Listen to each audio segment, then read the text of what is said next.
Assalamualaikum warahmatullahi wabarakatuh. Halo teman-teman, perkenalkan nama saya Naura Zulaikha Darmawan dari SMP Al-Amanah Cileunyi. Pada kesempatan kali ini saya akan mereview buku yang berjudul Beautiful Days. Buku ini dituliskan oleh penulis yang bernama Nabila Nur Hasanah. Buku ini diterbitkan oleh Mizan. Buku ini berjumlah 110 halaman dan terdiri dari 6 bab. Saya akan mereview buku ini menggunakan metode AI.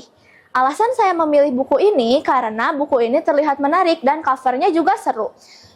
Isi dari buku ini menceritakan tentang seorang gadis bernama Bunga. Ia seorang anak yatim piatu dan ia tinggal di panti bernama Panti An-Nasyir. Bunga ini anak yang sangat berbakat dan dia juga mempunyai banyak prestasi. Ia mempunyai banyak sahabat di panti itu. Salah satu sahabatnya bernama Bila. Bila ini bernasib sama dengannya, yaitu seorang anak yatim piatu. Bila ini salah satu teman yang paling baik. Bila suatu hari berbicara kepada Bunga. Bunga, apa kamu tidak merasa bosan berada di panti ini? Bunga menjawab, ada apa gitu Bila?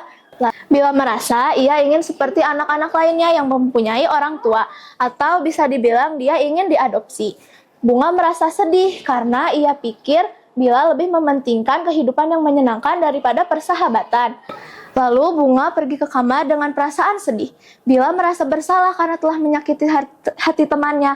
Lalu Bila mendekati Bunga dan meminta maaf kepadanya. Tapi tiba-tiba Detya masuk ke kamar dan memberikan informasi bahwa Anissa dirawat di rumah sakit. Anissa dirawat karena terjatuh dari tangga.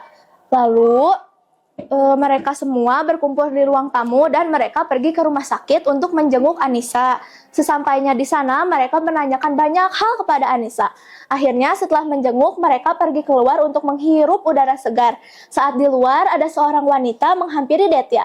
Detya kebingungan, siapa wanita itu? Wanita itu mengajak Detya untuk mengikuti dirinya. Karena Detya masih kecil, jadi dia mengikuti saja apa kata wanita itu.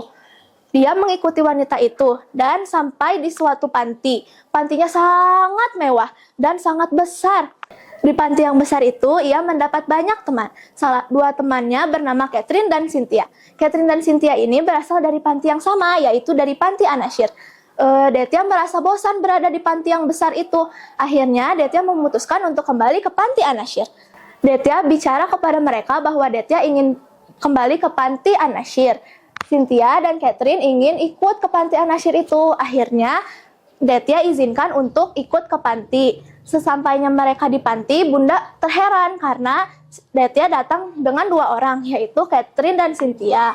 Bunda sangat senang. Akhirnya, Catherine dan Cynthia kembali ke Panti An-Nasyir lagi.